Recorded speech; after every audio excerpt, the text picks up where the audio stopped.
actually going to let everyone. Guys, ready? Yeah, okay. Thanks for being here, and we're zooming and we're recording and we're doing all the new ways, all the digital ways of doing things. So our intention is every month after the office meeting, we will put on our YouTube and do our live Zoom, and then have in-person meeting of a top agent panel, and all of the agents have experienced a very significant increase in growth over the previous 12 months. And so I'm gonna let you guys introduce yourself if that's okay. So maybe just Dawn, we'll start with you. Just name and anything you want to tell about how long you've been in the business, and then production wise or whatever you guys feel comfortable sharing. Okay. Hi, I'm Dawn Finch. I am with the Finch Connection. I just started my team officially, probably like a couple of weeks ago, officially. Yay! Woo! So last year volume was 2020 was 7.2, and I had about 36 transactions. That was us, an individual agent.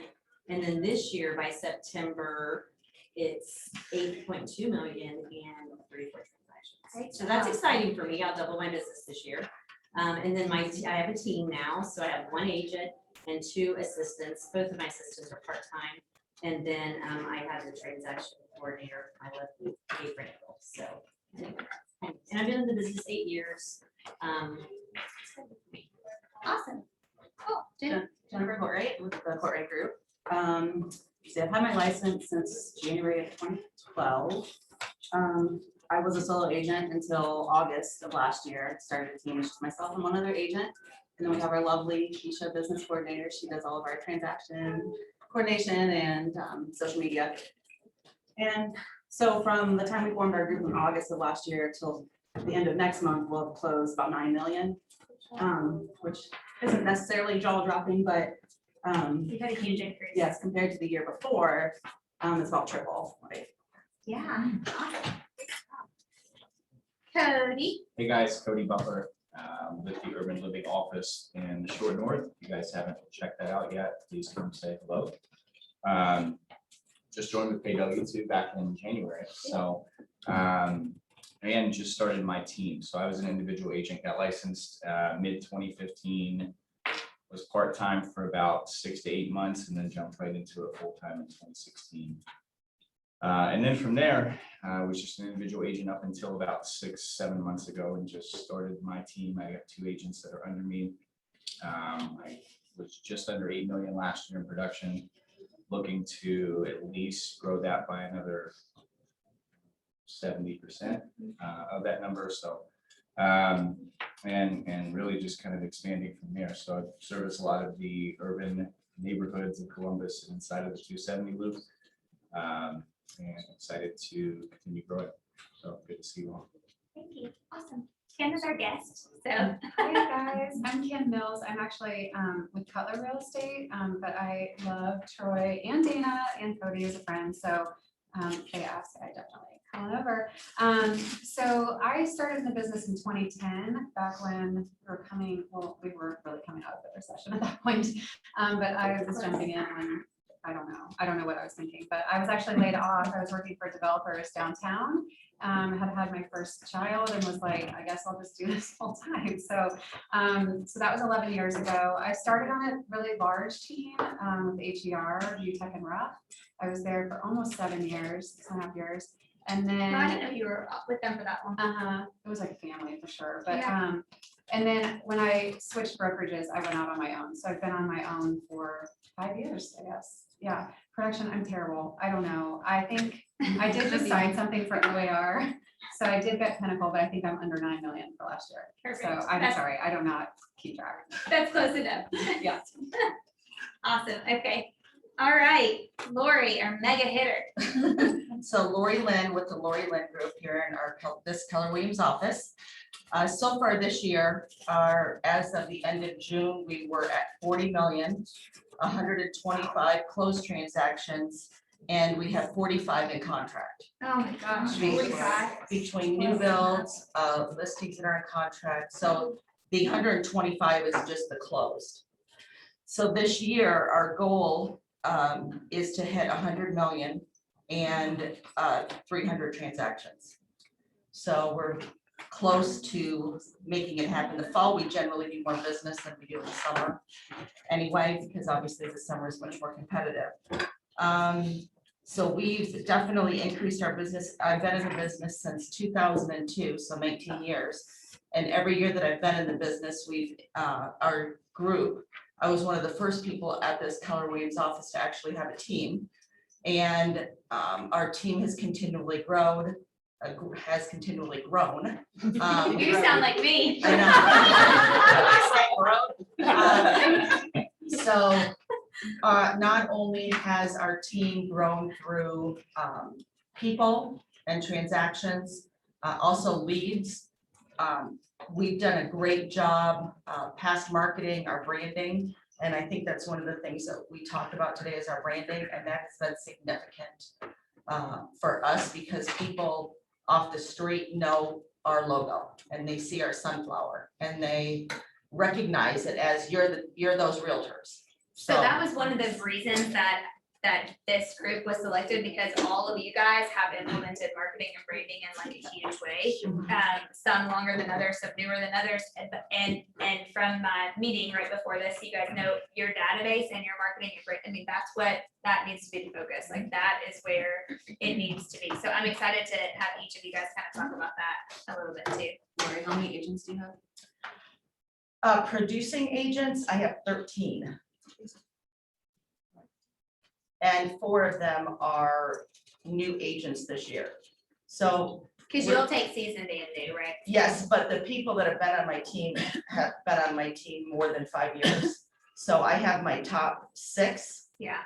that are me and the top 5 really. And then I've got 3 admin and the more newer agents. Okay, perfect. Okay, Troy, what do you want to start with? Looking at our list here. So I guess to kind of go off of the conversation, let's start with that, to go off the conversation we had at the office meeting around the market of today versus the market of maybe a month or 2 ago.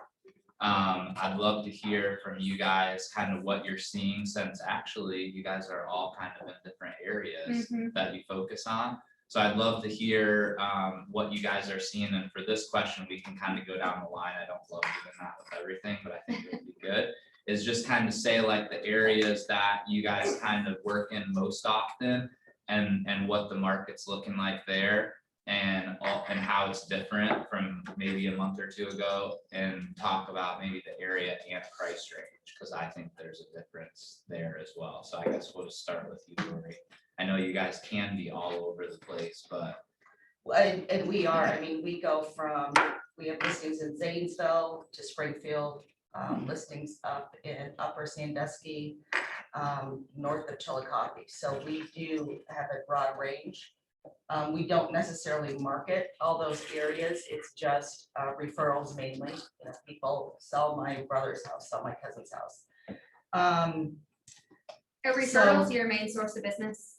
Personal referrals are my main source of business for my team. It's more online or Right. they also have their own personal referrals too. Okay. So what the joke that I said a couple of weeks ago is I was telling a client, I said, you know, when I look at real estate, we would always look back at the last 6 to 12 months to determine what the future was going to hold or what our pricing was going to be on your home. And I said, now I feel like I'm looking back at the next 6 to 12 minutes. So definitely it has changed. It has changed in my opinion, in most areas, in most markets. I mean, even in Hilliard, a 275 house that was listed 60 days ago, you would have 80 showings and 45 offers. Now we've got 15 showings and 2 offers. So what I've always felt is the Hilliard, the Dublin, these 2 school districts in particular, the market really slows down after 4th of July because the moms want to get their kids in school. They want to know where they're going. And if they haven't bought a house at that point, they're like, forget it, I'm going to stay here another year. So that's what I tend to see the most in this area. I already stopped, one of the things we stopped doing this week was stopped putting offers due by on our MLS. Wow, and And just a month ago, that was. that was, you had to do it. I mean, my phone, I can't even keep up with it. I mean, it was everybody and their brother calling. But at the end of the day, we took that off because we can tell now. So, you know, we've got buyer fatigue, we've got people that are like, look, I'm approved at 300, I want to buy at 300. I'm not gonna see a 300 house because now I know I've got to pay 350. Yeah, So now what we've done is sent out an email to our clients that have been on the back burner and said, hey, guys, market is starting to change, you know, the houses are now, you know, 300, we have a better chance of getting it at 300 than being in a multiple offer situation. So we're bringing our clients back around. that's a great idea. Love that. Kim, what about you? So I would say, I probably gravitate towards like downtown to the northwest side. So I feel like I have, you know, the downtown neighborhoods and I started sort of in that urban market and I've always wanted to maintain some of that. I personally live in Arlington, so I do sell Arlington, but love Grandview, Clintonville, and then you sort of go where your buyers are. But I feel like I've just had a lot of Powell, Dublin, so I just feel like I'm sort of on this northwest side. For listings, it's funny about the offers. And maybe this was just more work for myself when it was so crazy. I never put it in the listing. Once I knew I was gonna get more than one, I would do a blast and then add it to the listing, but I just always, I was jinxing myself doing that. I would say probably the biggest thing, I still feel like things are going quickly if the price and condition is correct. Like, I think if you price it right for the condition, I feel like you're still gonna get multiples. I think what I've seen change is sort of the prep of what I'm giving either my seller or my buyers. So I feel like for sellers now, I try to kind of couch the whole, yes, it's crazy, you're hearing this is all crazy, but here's sort of what real time is happening. Just so they're not, you know, if they only get 4 showings and 2 offers, they don't feel like we failed, you know? So I think it's just setting the expectation of that and reminding them it just takes one, like it really just takes one. So, you know, just trying to make them not feel like they lost, even if they only get 1 offer.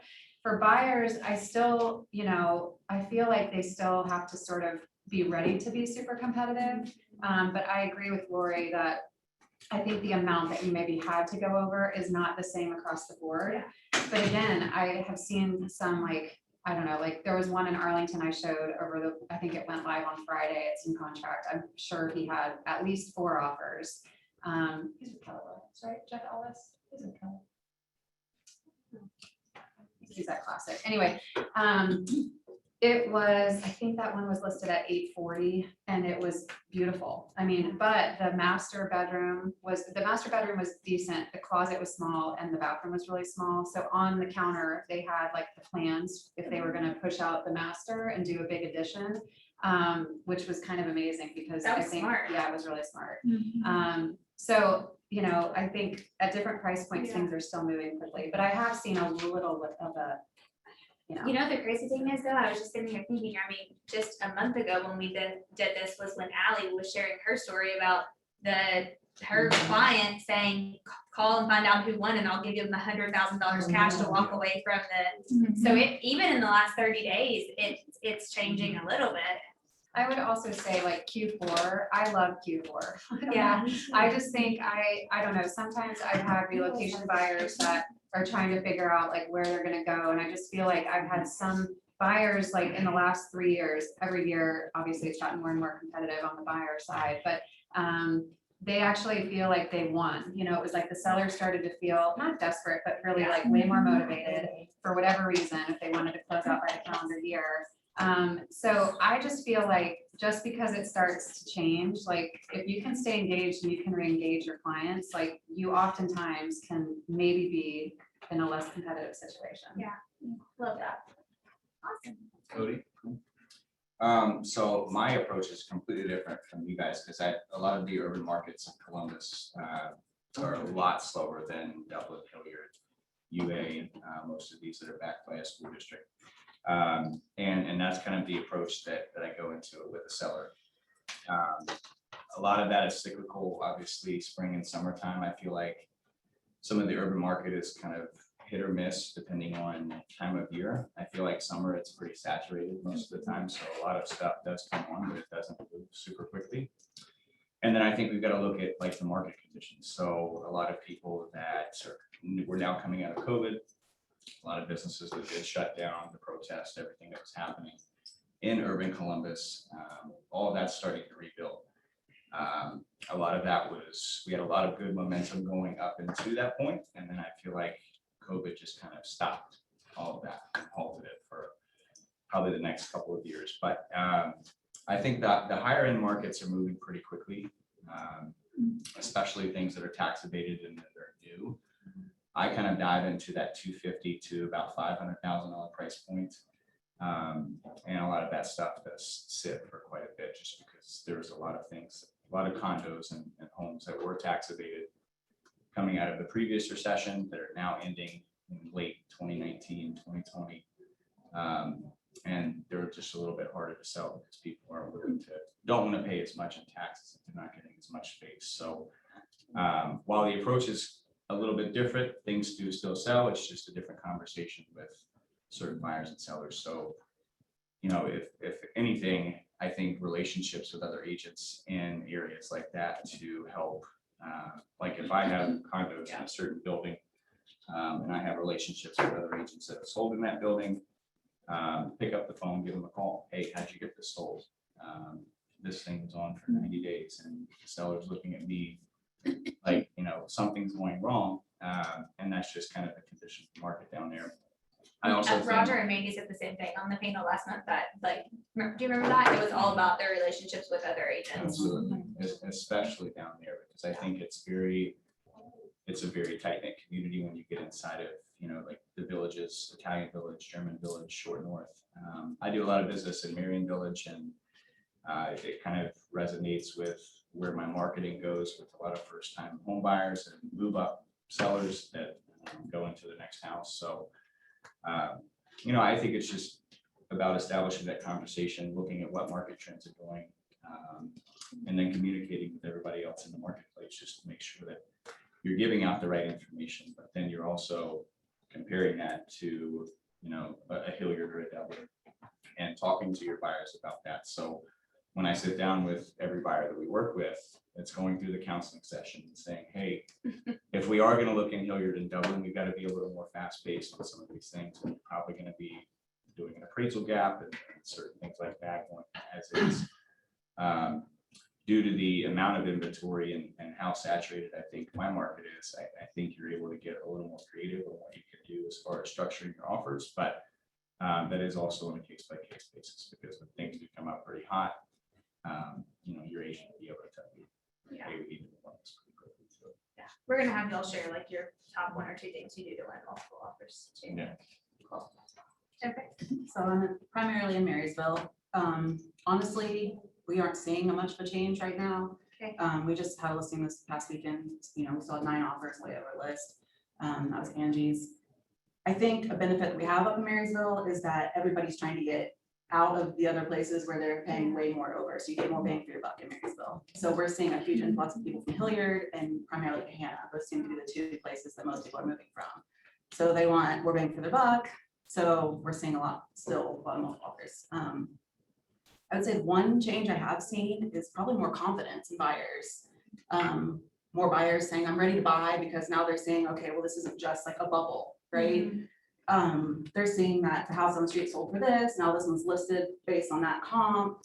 So now that one's going over list price, now the next one's based on those comp, and so everything's just continuing. So now they think they're starting to realize, okay, even though I have to offer way over, I'm not gonna be upside down immediately because this is continuing and this has been a trend for a while and it's not just. I'm not the only one doing it. Yes, yes, so I think there's a lot more buyer confidence than that seeing now. More people that were way too hesitant before are coming back and saying, okay, well, I think I'm ready to start looking, you know, and that's also brought more listings, because those people are like, okay, well, now I think I can get so much in my house from what I'm seeing that I'm ready to compete too, if I want to get more money out of my house, so.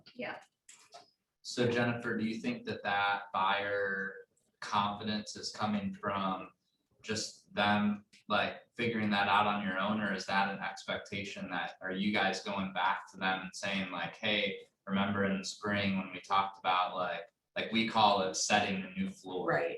Like, so every time something sells for cash or an appraisal gap, now every appraiser from now on has that to use Right. as a comp. Yeah, I would say, I mean, we haven't been proactive going out to everybody saying, hey, look, this is the deal. I think it's just more, we still continue to send our listings, you know, to these people who are kind of like, oh, sit on the back burner, you know, we still continue to send the listings and they're kind of seeing, you know, what things are selling for, the market snaps, things like that. So they're kind of seeing that. And then when we talk to them and say, yes, you know, this is what's happening. You're not, people assume you're getting into house upside down off the bat, and that's not what's happening in this market. And we don't see this trend stopping. In Marysville, are you guys seeing a lot over list price, or is it just a lot of offers, or is it it's a just the lot same as over. everywhere? It's a lot Okay. over list. I would say the average is about 30K over. Wow. And what's the average price, like 300? You're about 300 now. So you're seeing about 260 10%. maybe to about 300. Yeah. So like 10 to 15% Mhm. over list price consistently. Okay, interesting. Dawn, how's the Southwest doing? Lakeway County, Grove City, it's good. I don't have a lot of buyers, but buyers I do have, I educate them way, you know, ahead of time so they know that what kind of situation they're getting into. So I've been lucky with that, so I don't have a lot of competing because we know what to do right off the bat, and relationships matter big time, especially down there. And then as far as I don't think my price point, I said 275-ish really, that's kind of where I'm at, so I'm You've like, raised yours though. oh yeah, but I'm everywhere, I mean, I'm a $10,000 lot to a $600,000 house. Yeah. So whatever, anyway, it's all good, I love it. What about your listings? My What are you listings, seeing so I on that? educate them too, so what I'm trying to do with my listings is I look at all the comps, you know, because we don't know, right? It could be higher, it could be lower. So we look at the comps and I just tell them to let's price it smart. Let's be smart about the number we put on it. You know, yes, this house over here went for 350, but we want to get people in, you know, so let's take it maybe 325 and they're good and they listen. So that's, and I'm selling everything I list, I sell. So only if it's in bad conditions that take a little while, so. But So are any of you still seeing condition not matter? Because that's the one thing I heard a couple of you say. Are we getting back to the place where condition actually matters again? I absolutely do. Yeah, I totally say I it. do, Really, most 100%. people yes. Cool. It was funny yesterday on the, I was on the mastermind with Gary Keller and he said, do you guys kind of feel like the days of you going in and telling somebody what their house is worth is over? Because what do we really know now? I mean, it's worth what somebody's willing to pay for it in this market. But he said he felt like towards the end of the year that would flip flop a little bit and that it would get back to like, okay, here's really what we think that it's gonna be around. But he said, I mean, all these agents were sharing their stories that they would tell somebody that listed at 500 and the seller would say, well, I really wanna try it at 6. And then it would sell for like 620. right? Or, you know, I mean, it's just crazy. Or some people would wanna list it, like we have a friend in Charleston and he built his house for $1 million 3 years ago. And the market is very nuts there, but he just listed it for 2.5. And he had a ton of showings and no offers. So he took it off and now he's getting ready to put it back on for 200 and it'll probably sell. But it was like he tried too high and didn't go. But it's just crazy because it's like, we really don't know because somebody could have come and paid him 2.5 for it. And that's what Eric Gorney said. Yeah. That if there's any time to overprice, it's right now, but it can still sit. Yeah. Well, I think a big point too is when we look at the data, Mhm. I always go back to what it was supposed to be. So if we look at the numbers in 19, and in the spring, a house was selling for 300. In April of 2020, that same house that was selling for 300 was down to 270. It was a 10% drop because of the COVID. Yeah. So then what happened is, so in 2020, we went down instead of getting that 5% bump. It's because the last 5 years, we've kind of been going up 5%. So that $300,000 house should have been 315 last year. Instead, it was 280. So then this year, when all the realtors are pricing the houses, they're like, well, it's 280. Well, now the people are like, no, but it really wasn't 280. It should have been 315. And we should be listing it for 330. Which makes sense is why people were listing at 280 and offers were coming in at 330, because that's what the pricing was supposed to be to start with. That's a good So one. it isn't necessarily that It was because and we have to be cautious of appraisals. So as a realtor, what are we supposed to do? Go, yeah, well, even though it should be 330, we've got, we're listing it at 280 because of the appraisal part of it. So what I think is this fall, because now everything is the push is done. Now the 330 houses are 330. And now it's, now people aren't going to 380. They're like, well, it's 330, maybe 340, maybe 330. I'm already seeing the carpet being issues, the flooring being issues, people not doing touch-up paint. But here, and Jennifer, I think you mentioned about like, you don't see anything slowing down. Now, I'm pretty optimistic, but what I see, things that I see in 2000, that I saw in 2005, I am seeing today, and that scares me. Like what? Like, okay, so in 2005, people were like they were starting to overpay. They were building these houses that weren't even within line with what they should have been. I mean, a builder building a house that really is 400 for 800. I mean, we're seeing some big numbers, and I know the COVID, I know that created price with the wood and everything, but that's not the point. The point is that the land value only has so much value. And people like the builders, so what are the builders doing? They're saying, oh, well, you mean you want this lot, so we want you to tell us what you would build on this lot. And then we'll pick out of the 13 offers, which one we're gonna go with. Now, I can be wrong, I'm totally fine being wrong, but I'm telling you, now you know what I'm seeing? I'm seeing builders aren't as like, well, yeah, we could do that. I'm already seeing it. So I just have a feeling that next summer, because the builders aren't gonna wanna change the prices in the neighborhood. You're gonna start seeing $40,000 kitchen, half off on upgrades, all these things. That's what happened in 2006. Then look what happened in 2007.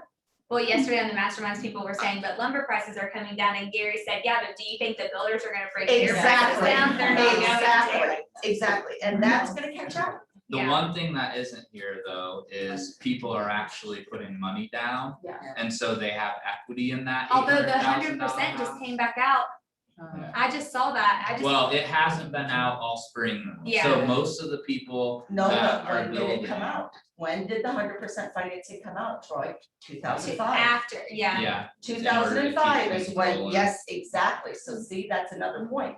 You got the 100% so financing you've got now. 3 years, guys, I- 3 years. And truly, you guys, I talked to Joan Eflin, who everybody knows who Joan Yes. Eflin is. And I'm telling you, she knows her stuff. And she said the REO market 24 months from now is gonna be worse than the short sales were in 2010.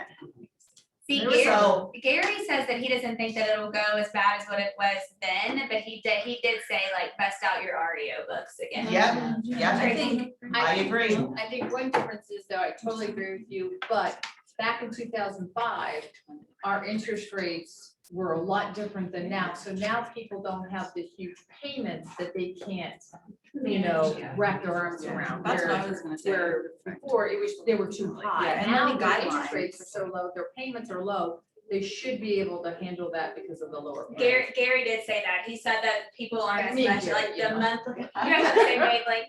He said that the monthly net isn't like what it was. And Right. so that's what causes people to go into, short seller foreclosure because they just can't afford the monthly amount, the monthly payment. I It was the think 2-year adjustability of the old loans that killed. Yeah, Right, or the And millennials. then the teas are real low and then 2 years later, bingo. it was way up. And we should all be preparing for what Lori's saying. Right, Because yeah. if we prepare for it and it doesn't Yes. happen, At then least no we were harm, no ready. foul. That's right. I agree. I've got a short sale right now at 500,000. Really? Yes, I do. It's Very getting ready good. in the Llewellyn Farm Yeah. South. Everyone's The like, Llewellyn so Farm nice. South is getting ready to hit the market. What I think is gonna happen is, I think we have stricter lending guidelines now, so it's not gonna be quite the same situation as it was before. My concern is taxes, because all these houses, all these reassessments continue to go on all these crazy prices. People are gonna get hit with these That's crazy right. taxes that they can't pay anymore, and then they foreclose or, Yeah. And look at all the people that haven't made their payment. I mean, you guys, do you know how many people, Yeah, it's a lot. I don't mean to take over, I just have one more quick thing to say. That's okay. I get so into it. No, no. No, but no, you wanna hear something funny? I have had at least 4 people in the last 30 days that had me come to their house for a listing appointment, all right? They haven't made their payment in 6 months. And they're like, oh, well, I'm just gonna buy something else. No, you're not. You better call your bank and you better get yourself back on track, because you ain't buying nothing. But they don't know, they Depends on how think. much equity they have. They might be able to buy something cash when the REOs come. Why in. are they not making their payments When then? you're referring Because to a lot of mortgage people with moratorium. COVID, they didn't make their payments, and then they got fat and sassy and were like, I like that newer car, I like the Game Boy, I like the whatever. And they were like, they haven't. That's 90. But that's my two cents. That's what that they just didn't have to make it. To bring you up in the world of electronics. Xbox, Yeah. Weed is weed in this century. No. I've been working for 19 years. She hasn't bought a gaming system since she was working on her real estate. Right, exactly. The N64. Yeah. We might have it. I might bring that out. One thing I wanted to mention too, just maybe with everybody's thinking the market's slowing a little bit. I had a great conversation with some lenders, and a lot of appraisal management companies, their books are catching up on prices. So their floor is a lot higher than what it was. And with that being said, I mean, I'm not seeing as many appraisal shortages from the get-go. So while we may think it's slowing down tremendously, I just think prices are kind of balancing back out a little bit because they're not jumping up so fast. And so I think that's something to consider as we go into the fall. And, just have conversations with your appraisers too, because I think that's gonna ultimately help get them up to speed. So I don't know. Are if you guys it's- having them come back low? I haven't seen many come back low lately. I mean, and I think that's because a lot of stuff, they were so backlogged with stuff, and I mean, there's frankly not enough of them in Columbus, right? And we're all complaining that they're not getting stuff back quick enough, and then they're getting it back super low, and they're only going off of past data. Well, it's up to us to be in front of them to kind of let them know what the market is doing. So I haven't seen many come back low, at least not down in my market, but. I had one recently, we were 15, wait, let me think about this, we were 10, I think we were 10 low, but our appraisal gap was 15. Oh. So, but it was one of those things where you're like, you remember what you wrote, right? Like, Mm-hmm. but they did remember that they were covering that, but, and I just think it was one, I mean, I don't know, we weren't gonna get it changed, and thankfully it was close enough, but I also had a high-end one in Arlington that I was like losing sleep over because it was a pocket listing. I asked him what his number was, and he told me his number, and I'm like, okay, tell me a real number. And he said 1.375, and I'm like, okay. But it was beautiful. Like, they had just finished a renovation, and I'm still thinking like, oh my God, the price per square foot on this is crazy. And it came back at 1.375. So you're sort of like, I don't know. I think what I have seen this year, thankfully, is way more dialogue with the other agent. Like I'll say, here are the even if I'm a buyer, here are the comps that we looked at, because at the end of the day, like, you really don't want your buyer to have to tap into that if you don't have to. And I, as a listing agent, would never be offended if somebody sent me comps to say, hey, here's how we came up with our offer, because they obviously feel like they believe in their offer. Well, let's move into that then really fast and talk like, or anything specifically you guys have done to win multiple offers, or any advice you would give in regards to that? Whoever can go. I'll start. I've been fortunate. I don't have a lot of buyers, but the buyers that I do have, they're smart right off the bat because of what we've talked about with, the whole appraisal gap, all that jazz. And they're coming to me with the information. I'm not telling them what to do. So, but calling the other agent and having a conversation, and that's really why we've won it, is they're like, it's you, Dawn. They know me. So it's like, that really is huge. I did have someone, there was a little house in Circleville, and the other agent provided the comps. And I was like, well, I was fine with it. She read the email and everything, and I totally sent it to the appraiser, and we got that number, didn't have to use appraisal gap. So, and then I also, and I don't know if you guys do this, but whenever we have an appraisal gap, we never put it on the contract. We put it in an additional terms and conditions, and the lender doesn't see it unless they need, unless someone needs to see it, that's when they see it. But I'm doing that all the time because, and I ask someone else to do that for me. Because when that lender sees that appraisal gap or the appraiser, The appraiser they're gonna sees- use it. And it's like, so to me, it's just hold it back and they're fine with, they're like, oh, I didn't think of that. And I said, yes, do that. And we're getting our number. So that's kind of funny. I mean, I think, not to brush over it, but I think picking up the phone and calling is how you win. I mean, because as a listing agent, when you only, let's say you get 12 offers and 2 people call, it's sort of a bit embarrassing, I think, but clearly you're gonna lean towards those people because you're, it's just a better sign from the beginning. I just think showing interest from the second you see the house, like if it's incoming soon, to call and ask some questions. Hey, this looks beautiful. What terms are your sellers hoping for? That's a big one, All of asking that. them. I think as soon as you see it, like they might be incoming soon for a week, but I think the more that you can just sort of have that friendly dialogue and get information and just position yourself, like, I'd love to work with you, whether they know you or not, because I think sometimes that's hard. Like, if you've been in the business for a while and you have the reputation and people know who you are, but I think you can be a newer agent and present yourself very professionally, like, I want, like providing comps and doing things where you're like, we want this to work. I think those are big strategies that sound so easy, but a lot of people aren't doing them. They just really aren't. I also think if you can be the first one in, be the first one in. I know that's not always possible, but based on schedules, but if you can schedule and be that first one in. I had a client, I've had a few clients from California come to Columbus, which I know that's happening, but I've had a lot recently. And I'll make this as short as possible, but basically she had her eye on this one house, and obviously we're doing everything virtually. And she was like, it was coming soon. And so I said, well, we can't get in yet. And then I saw it go into contract and I'm like, oh my God. So they had accepted a curb offer. So then I have to call her and I'm like, so they accepted a curb offer. And she's like, oh, I didn't know that was possible. And I was like, oh my God, I don't really advise you to do a curb offer, but okay, so here's how that would work if we want to do curb offers. So there was one, I don't know that it's a Keller Williams agent, but anyway, it doesn't matter. So it came up in Powell. They had it for like a week and a half in coming soon status.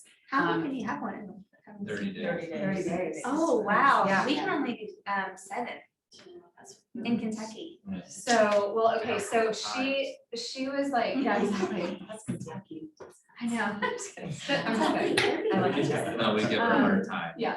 all the time. Nobody shows it for 30 days? Well, I mean, you can go, I haven't seen her that long recently, but this one was almost 2 weeks. Yeah, in they're that not, set. it's rare. It's Okay. usually within a week Yeah. or 2. Yeah, that's what I was thinking. 3 days. Okay, so she looks through every picture and she's like, this is the house. Like, I know this is the house and I want to submit a curb offer. And I'm like, oh my gosh. Okay, so I called the 2 agents that were co-listing it and I'm like, I know this, I just don't want this to rub your sellers the wrong way, but she just knows this is the house for her. We've seen enough. We know the builder, we know the layout. She knows this is where she wants to be. And they were like, okay. I go, I mean, can we submit it? Because I was like, I didn't even know if she would take it. And she goes, yeah, you can send it over. So they looked at it and they said, we're strongly considering it, but we really just want to wait. Like, we really feel like we're going to kick ourselves if we don't do it. So whatever, we got through that. And we were the first showing in and they did end up picking us, but here's the deal. She had, I think, 2 or 3 offers. My client really wanted to be cash. So because we have been talking for like almost 2 weeks about this house, I had this rapport with her and I said, okay, we're going to write it finance, but really what we want to do is get their house in California sold before this one closes. And they countered back to us with the home sale contingency. Can you believe it? This was 2 months ago. Yeah. So I'm just sharing that because sometimes you're like, oh my God, this is just never going to happen. But she was laughing when she called me back. She's like, so I'm countering you and we're putting a home sale contingency in it. And I go, because they wanted cash too. And so, and it was just one of those things where the situation was perfect. Like the seller wasn't sure where they were going. Time was on their side. They didn't really care when it closed. Crazy, but I wouldn't have known that if we were literally talking like every day. I mean, she was probably like, oh, it smells again. But anyway, it's been a great co-op. I think though too, as you go from 15 to 4, the value of those conversations becomes even more. Because like Lori was saying, like when you're getting 80 showings, Yeah. like you're getting so many phone calls, it's all of you have experience, it's hard to pick those up sometimes. Yeah. But when you're getting 15 showings, you're probably not getting very many phone calls, and so you're a lot more, the agent's gonna be a lot more likely to pick up and have that conversation. And sometimes you might find out they have no offers. And so I was talking to somebody out there about like, this is the time of the year where being an experienced listing agent is fun, because you have buyers agents that come in that are so used to writing over this and over Yeah. that as is. Right. And they're the only offer that comes in, and they still pay 20 grand over, because they didn't call you. And so communication in this market is extremely important as you go into the shift that's happening. And the reality is, like Lori said earlier, it's July, and it happens every year except for 2020 because of COVID. But every July, at the beginning of July, people go on vacations, people get ready for school and all those things. And so just go back and look at trend graphics, and you'll see that the average price per square foot typically plateaus in July and stays about the same all the way through January, February, March. And then in April again, it'll start ticking back up, and it'll pop up in those 3 months and do the same thing over and over. I'll piggyback off of that calling. I mean, because like you said, you would be surprised about how many buyer's agents don't call you. And then it doesn't always have to be about price and appraisal gap, but you don't know that if you're not calling. I mean, maybe they're more concerned with the convenience of moving. Maybe they don't have anywhere to go. Well, can I pay for 3 months of an apartment for you? Can I, they're older and they're worried about moving and this and that. Well, maybe they're not concerned so much about the base price then, and they just want, let me send a mover to your house and pack up the boxes. I mean, you don't know any of that stuff that could help you win if you're not calling and saying, what does your seller need? What's their situation? I mean, I don't want to beat a dead horse, but there's so many people that do not call. To just pick up the phone, and I love to text, trust me, like I'll text back and forth, but that, and then I always do an offer overview letter. Yeah. And or email just to send, because if I am gonna be one of 6 or 8 offers, I want to make that listing agent's job as easy as possible. If you have been on the list side and you have gotten that many offers, it's kind of a pain if you have to print stuff out and then go to a seller's house and then say, okay, this is what this is, and break all that down. If I've already established a rapport with the other agent and went over what the seller may need, I may recap that into that letter, and then just bullet point what the offer is about, some of the highlights and stuff that they really need to look at to make a decision on. That was huge on the last panel, and I Exactly. remember Mandy saying that she puts like the main things in the subject, like your winning offer, 50,000 over cash, Yes. like Yeah. open me first, like all of those things. Yeah. In like even the subject and then in the thing, and she said that so many other people, like if they don't have that, they just send the attachment, like they're not even looking at the attachment until they already look at all the other things. Yeah, and I PDF all of that in one PDF, so that way that's the first thing the seller and the listing agent's gonna see. Yeah. Just so it's not lost and then I think who you work with too is big, so making sure it's reputable vendor is a very big. We do a spreadsheet. And we had an agent that, and it was a total turnoff. She wrote on the contract, I've been an agent for 19 years. On the contract. Oh, wow. And I mean, some things like there are people that I can tell you right now, if someone calls me and they know everything and they're a big ego, okay, might not know how to get this offer. But writing in the contract, I've been a realtor for 19 years, I don't care. Who is that, Lori? I'll tell you. But it was such a turnoff, and the way she talked to me, the tone of her voice was so aggressive that I was like.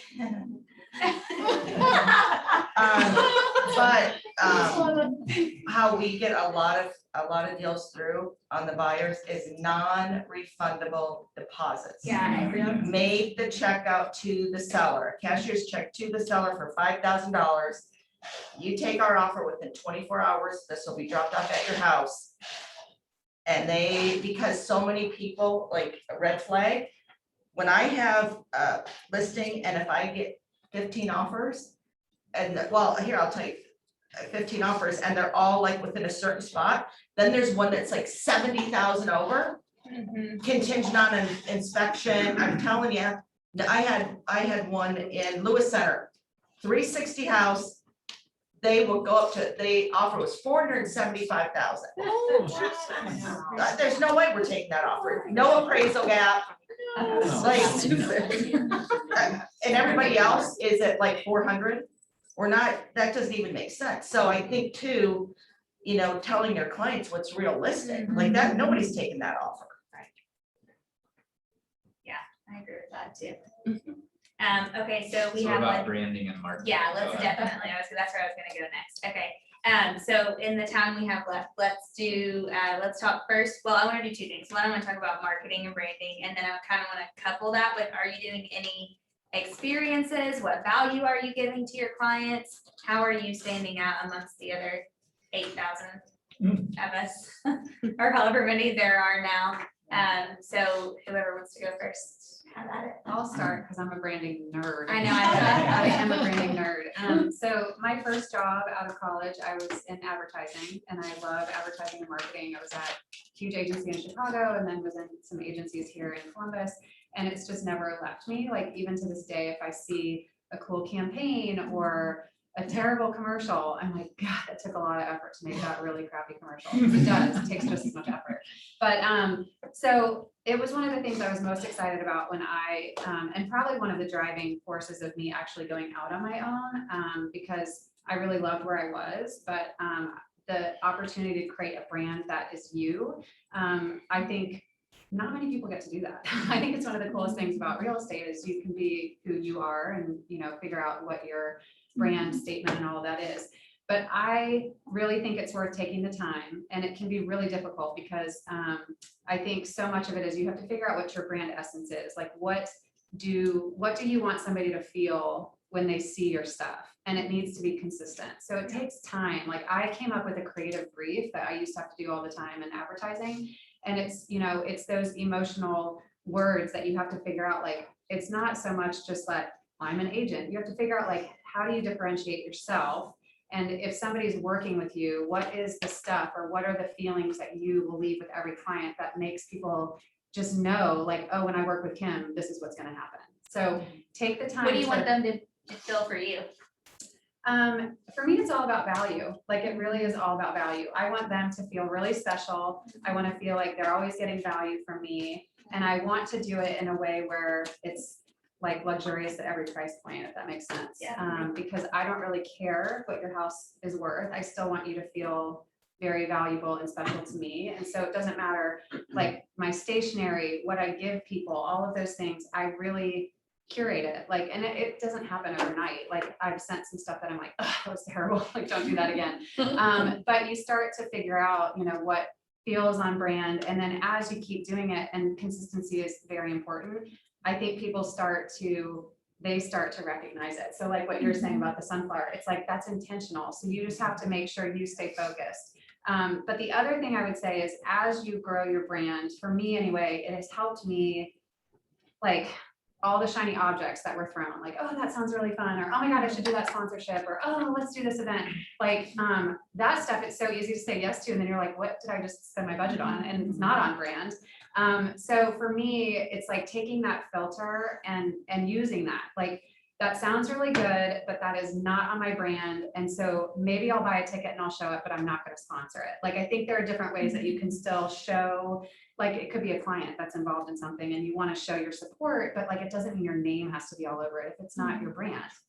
But if it is your brand, then go for it. Like I don't know if any of you guys are on Clubhouse, but if you are, just say hi because I'm on there all the time. But there's a guy who is in the Circleville market, and he has this local bar, I think, that he just must go to all the time, and maybe he knows the owners, but there's some event that's happening. He sponsored it, Seth, yeah. So he sponsored it, but then he has his cups. He brands like the cups and everything. Like, so that's his thing. It's like, so if you're gonna do it, go all in. But I think you just have to really take the time to figure out like what it is, like what is the one sentence that you want somebody to say about your brand, and it does take a lot of time.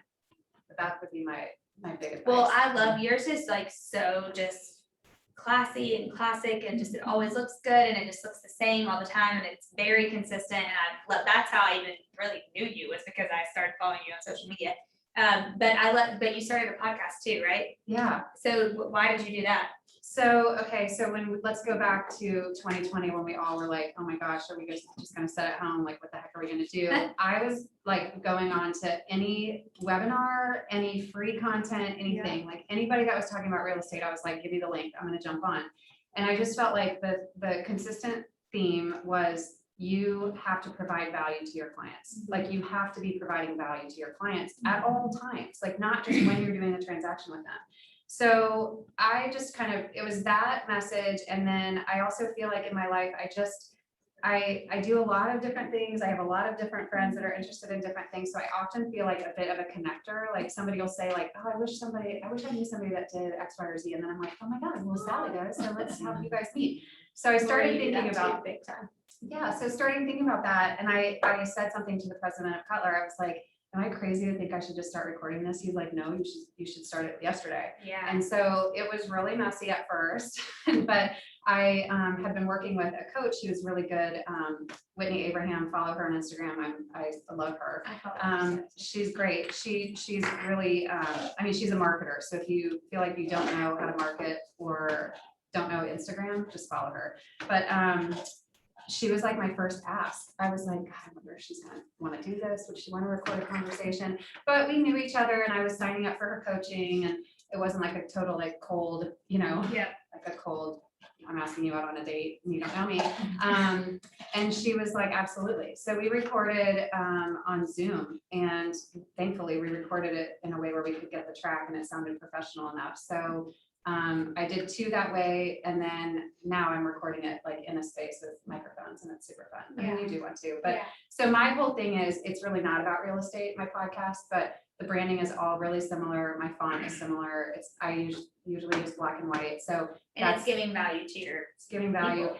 I just want to highlight people that are doing cool stuff, and what is it's called the key. So what is the key to your success? What's the key to your happiness, your friendships, your marriage? Her whole brand parenting, is blah, blah, the blah. key. Yeah, so it's sort of organic, but it helped knowing what I wanted it to look like because I wanted it to go into the bigger brand. So it was easier to like put that in. Yeah. You should follow everybody and specifically definitely follow Kim Mills group on Instagram. But if you ever want to talk branding, Instagram, it's Kim Mills Group. So just, I will chat. I mean, I feel like it's one of those things like, it's a community over competition to me. I feel Yeah. like I was fortunate I enough love to that. start, in an industry where it was all branding. And I know, people come into real estate in a lot of different ways and it can be really intimidating to even figure out what that is. But I'm happy to ever like chat over coffee or whatever. So, Thank you. That's awesome. Who wants to go next?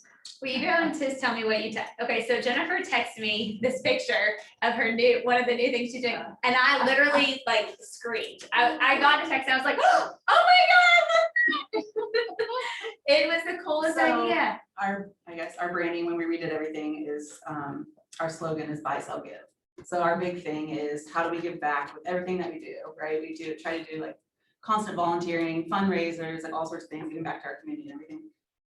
Let me just preface this by, we've already have the Marysville Market cornered on this. We branded a golf cart. And we go- It's major, like it is super And we cute. go around and pass out ice cream to neighborhoods, and we post in advance, the Glory Group is coming through, and people stand out in their driveways and wait, and It is public people so taking pictures cute. with the golf cart, and And all kids love a golf cart. I mean, Yes. everybody loves it. yeah. that's such a great idea. It's awesome and it looks so good and it's just like Thank you. perfect and yeah. But what a great way to give value and let your people have experiences and you're continuing your brand and every time they sit the golf cart, they're gonna think of you, then they're gonna think of real estate. I mean, it's just a consistent thing. I love that. I love that too. Yeah, so that's really what we're trying, when we started all of this, we're just like, okay, what can we do that's giving people experiences? Like, we don't do online leads, we don't do, we just really want to be relationship focused, and how are we giving back to our community so people know that that's the Glory Group and that's what they're doing. And that's a brand in itself. I mean, people know that you give, that that's your thing. Yeah, I love that. Love it, love it. Who else? I'll go next. Yeah. So I love I when I came over to start my team, I really wanted to get a fresh start coming in as now a new team lead. And I looked at a lot of my market and who I was serving, and a lot of my clientele is kind of in that 25 to 38 range. And the biggest problem that I found with working with them was they weren't just educated on all of the changes that were coming in the marketplace. So sat down with Brian Gasaway. I know he's probably watching, so shout out to him. He's with our urban living office. He's our marketing guy down there, and really just curating a plan of consistent marketing that's going to provide value to clients. So Kim's a big connector in her community. You're a huge connector in your community. And so really just focusing on where your people are at. So finding ideally like who you want to serve in your marketplace. And that could be move up buyers, move up sellers, people that are empty nesters, people that are just, figuring out, what their story is. And then focusing from there, how can you get in front of them with the information that they need? So one of the biggest things I did was interview a lot of past clients and said, hey, what was the biggest pain point of the transaction aside from just the actual transaction itself? What did you know? What did you not know?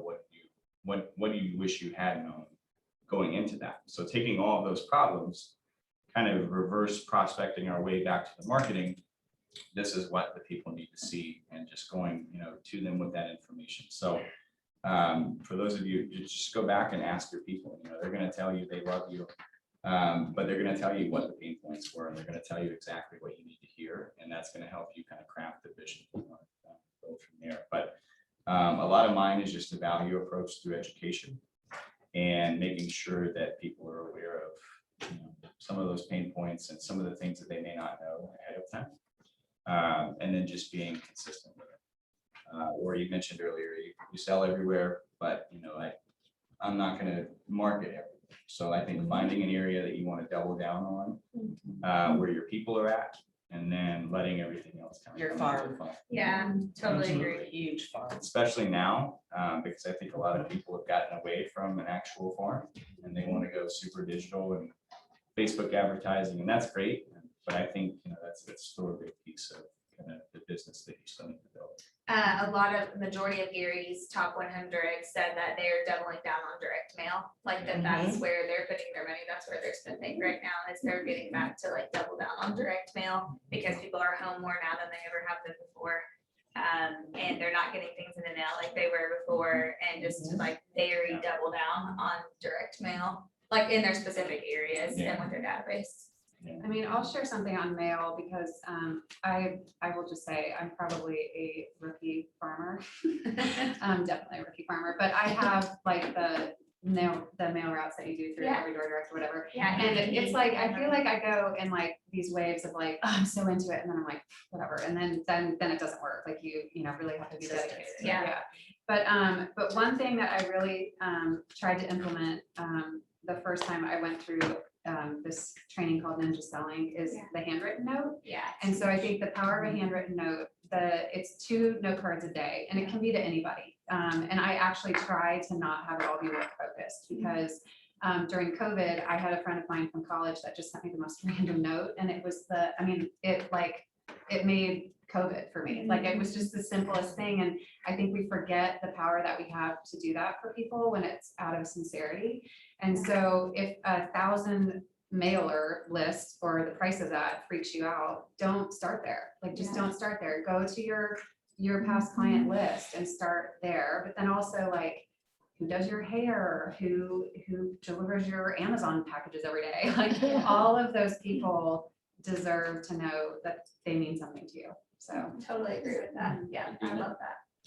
Tina? Yeah. In the chat, Brian Gasway said, hey, everybody can follow Cody on Instagram at Butler Residential.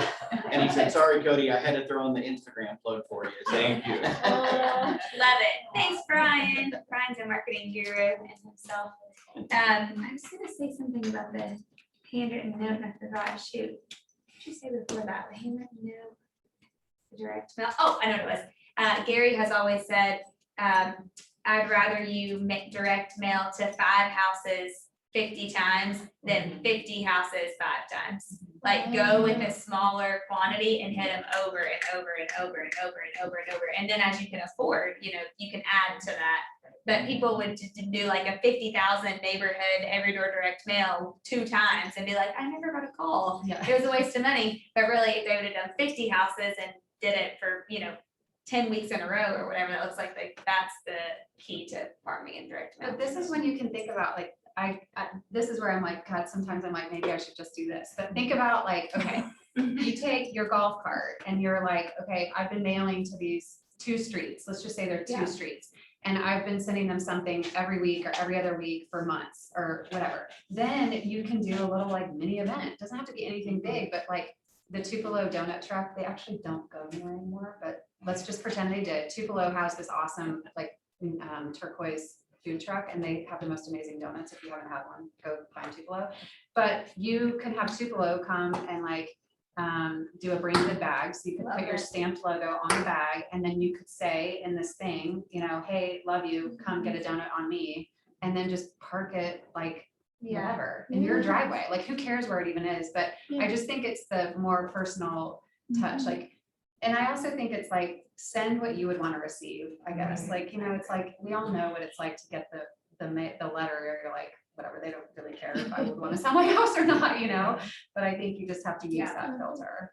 Yeah, and I mean, just an example of that too, I mean, you know, we all I'm get, obsessed with your golf cart. I we all get direct mailings from other agents, right? I mean, and so just the constant influx that I see in my mailbox with people that I have no idea who they are, I know they've never sold anything in the area, right? So that's why, like, you need to be sending out direct mail and then doing something else, so then people are getting to know you, because otherwise, like, I don't know who this is. I mean, and we do, in our farm, we do the events, like, we send out the direct mailers that just sold postcards, we do all of that. And then we add in the events, and I mean, and we're the primary, I mean, there's 5 listings in our farm right now, 4 of them are ours. I mean, so that's, and that's why, because we're the only ones that do that. Well, you're giving them value. Right, Yeah, and then you become the local expert, then you're the neighborhood expert at that point.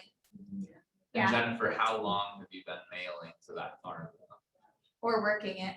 working it, probably about 8 years. Yeah. Yeah. I mean, you and I had that Yeah. meeting, 2 years ago, where you were frustrated because things weren't going that way, and you just talked about like, stick with it, stick with it. But it will pay, yeah, And there you and then go. it'll hit. Yeah. And it's the brand recognition too, right? Yeah. You have to see that over and over and over and over again. Yeah. What did they say this, it was 33, I think, somebody had to see something 33 times before it like actually, they were like, oh yeah, the key. I believe it. If it's Yeah. not even more than that, because I feel like now people they're just looking at stuff so fast, like. So true. I mean, I've started reposting stuff on Instagram because Whitney told me to, but she was like, just because you posted something and it's down in your. Yeah, feed, bring it like, back. Just bring it back up because you think you're like repeating yourself, but don't like think everybody's really glued into what you're doing because everyone has like a 5-second, you know. Our podcast, Yeah. Tyler and Kate, all they keep telling me is you need to repurpose. Like you have so much content, you just need to find new ways to repurpose it over and over and over again because people see it 2 or 3 times and then they forget about it or it doesn't even register. Yeah. Okay, I know we're a little past. So did anybody have any else? Lori, you're in marketing. Anything you would say for brand marketing? Any experiences you're doing, value? I mean, you guys really hit it. I mean, it's consistency. It's, you don't have to start out at 10,000 houses, you start in your neighborhood. Yeah. And I started in Llewellyn Farms 19 years ago with my kids in a wagon. Yeah. And everybody there, and there are still like 10 realtors that live in Llewellyn Farms out of 180 houses.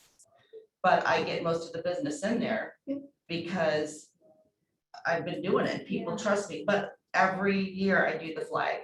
Every Memorial Day, you go through Llewellyn Farms and there's a flag. And I've got the Boy Scouts in it. So I have the Boy Scouts do it. I pay them like $300 to sponsor something. They put in 500 flags now. Every year, my calendars guarantee every single year, people call me and say, I've been looking at your face for 10 years, come list my house. But every year they get the calendar, every single year. Hey Lori, one thing I'd love for you to touch on, because you're probably the best person I've ever met at this, at like that Boy Scout thing that you just Yeah. glossed over. there are so many people that would quit delivering the flags because they didn't want to stand in front of every driveway and put in Yeah. 500 flags. And you are the genius when it comes to getting people to pay for stuff for you or do stuff for you at great prices. And so the Boy Scouts probably love you Oh, yeah. because Yeah. you gave them 300. I mean, how many of you have given the Boy Scouts $300? I haven't. And yet, like, We so for send you, it reports. seems so inexpensive versus what you might have to pay somebody else. And for them, they're so happy to And do we it said- because they have yeah. 30 kids. Right, exactly. There were 16 kids that showed up for 3 days. Right.